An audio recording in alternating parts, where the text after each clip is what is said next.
Rain's finally on the radar, cattle markets are firming, and grain prices may be entering a whole new cycle. Parts of New South Wales, Victoria and Tasmania received useful rain last week, with falls between 15 and 50 millimeters. Even better news, forecasts are showing more rain for parched parts of the east coast over the next 8 days. The Australian dollar is sitting near the top of its recent range at around 72 US cents. Interest rate support is helping, but uncertainty around the Middle East conflict is limiting further gains.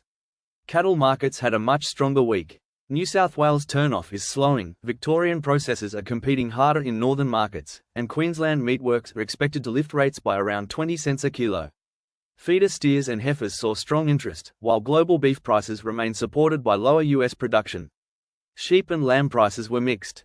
Restocker and merino lambs held firm, while slaughter lamb categories eased slightly as supply increased from feedlots.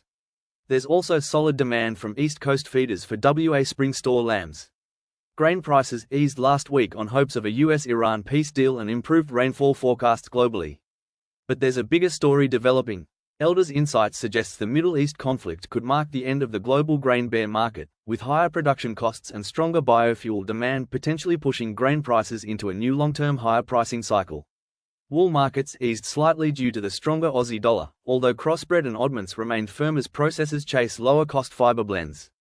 For more weekly market updates and rural insights, follow for the latest.